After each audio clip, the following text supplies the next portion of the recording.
तो आप सभी को मेरा नमस्ते दोस्तों। जैसे कि आपको पता है, उत्तराखंड की ऐसी कोई भी भर्ती नहीं है जो हाई कोर्ट के माध्यम से होकर नहीं गुजरती है। इसका एक और उदाहरण बन गई है उत्तराखंड की सबसे बड़ी परीक्षा एलटी की।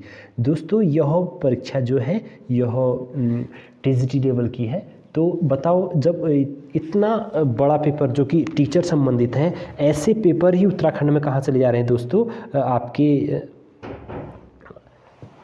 हाई कोर्ट में चले जा रहे हैं। क्योंकि पता नहीं आयोग क्या करता है, बार बार कि हमेशा कुछ ना कुछ प्रश्नों को गलत दे देता है, जिससे कि दुविधा उत्पन्न हो गई।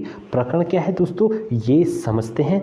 प्रकरण ये है ना दोस्तों कि पहले तो हम इसको पढ़ते हैं। हाई कोर्ट दोबारा उत्तर कुंजी जारी करने को लेकर दायर की गई याचिका। तो यहाँ पर ये याचिका दायर हुई है। पहले जिस उत्तर को सही बताया गया, बाद में उसी को गलत करार दिया गया। आपको पता है दोस्तों, टीचर जैसी वैकेंसी जहाँ पर एक व्यक्ति जो है पहले बीएड करता है किसी सब्जेक्ट से और प्रॉपर उस सब्जेक्ट को ठीक से पढ़ता है, उसके बाद विद्यार्थी जो है आस लगाए बैठते हैं कि मेरा तो इस बार सिलेक्शन हो जाएगा, और अपने आंसर की में फिट अपने नंबर तैयार कर लेता है। लेकिन आयोग क्या करती है, फिर एक और आंसर की निकालती है। जो आंसर उसने सही बताया होता है, उस आंसर को अगले आंसर की में गलत कर दिया जाता है, और इससे एक नंबर सभी जितने के नंबर ठीक ठाक आ रहे थे, उतनों के नंबर कम हो गए हैं, जिससे कि वो उससे बाहर हो गए हैं। इसमें क्या लिखा था दोस्तों, देखते हैं। हाईकोर्ट पर प्रदेश में करीब 1300 सहायक अध्यापक एलटी के लिए चयनित अभ्यर्थियों को नियुक्ति पत्र देने पर रोक लगा दी। साथ ही सरकार ने नोटिस जारी करते हुए उत्तराखंड अध्ययन चयन आयोग को 1 सप्ताह में जवाब दाखिल करने का आदेश दिया है। न्यायाधीश न्यायमूर्ति रविंद्र मैठाणी की एकलपीठ में बुधवार को चमोली निवासी नवीन सिंह, असवाल, जय सिंह, किशन आदि पर याचिका सुनवाई। याचिकाकर्ता का कहना है था कि 18 अगस्त 2024 को लिखित परीक्षा हुई थी। आयोग की ओर से 1544 पदों पर भर्ती विज्ञापन जारी किया गया था। लिखित परीक्षा के बाद उत्तर कुंजी जारी की गई। कुछ दिन बाद संशोधित उत्तर कुंजी जारी कर दी। याचिकाकर्ताओं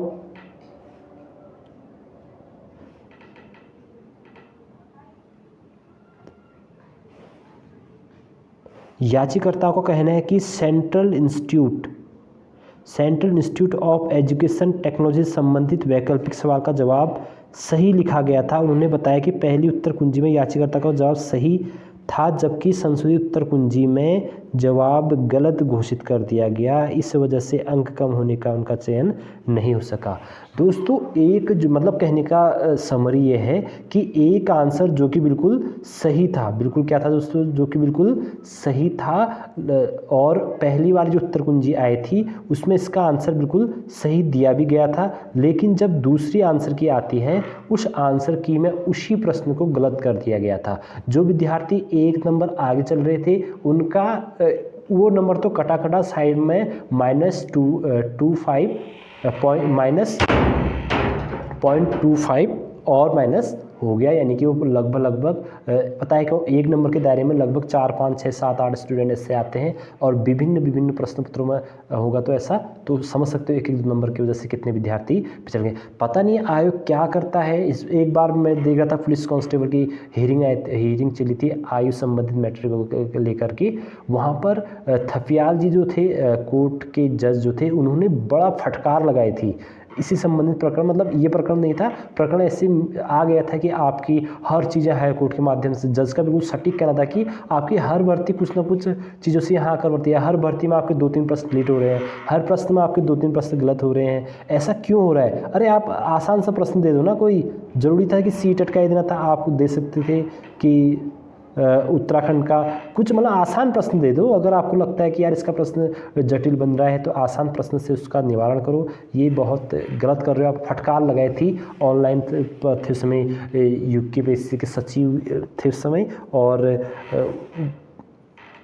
गृह सचिव भी थे। तो दोनों लोगों को बड़ी फटकार लगाई कि ऐसे प्रश्न पत्रों का निर्माण क्यों किया जाता है जहाँ पर कि संदेह बने रहे। तो दोस्तों, इसकी 1 सप्ताह का वहाँ पर नोटिस दिया है क्या कहते हैं उत्तराखंड अधीनस्थ चयन आयोग को, और सारा स्पष्टीकरण मांगा है कि सवाल सही था, गलत था, या फिर क्यों आपने इसको बदला, संशोधित किया, इतनों के बच्चों के नंबर कम आ रहे हैं। तो 1 सप्ताह का दिया गया है। लेकिन ये बहुत दुर्भाग्यपूर्ण बात है उत्तराखंड के सभी बेरोजगारों के लिए कि बड़ी मुश्किल से 1 साल में एग्ज़ाम होता है, फिर 2-3 साल बाद, 2-3 महीने बाद उसका क्या कहते हैं रिजल्ट आता है, फिर 1-2 महीने बाद उसमें फिर कोर्ट में स्टे लगता है, फिर 2-4-5, यानी कि एक भर्ती करने में पूरे 2-2.5 साल से माध्यम से होकर हर कोई भर्ती उत्तराखंड में गुजर रही है। ये तो बहुत दुर्भाग्यपूर्ण बात है। तो आप इसकी हेयरिंग दोस्तों नेक्स्ट सप्ताह में देखने के लिए आपको, तो देखो 16 तारीख के बाद आपको इसकी हेयरिंग होगी, उसमें क्या होता है, क्या दाखिल करती है उत्तराखंड अधीनस्थ आयोग, फिर देखेंगे,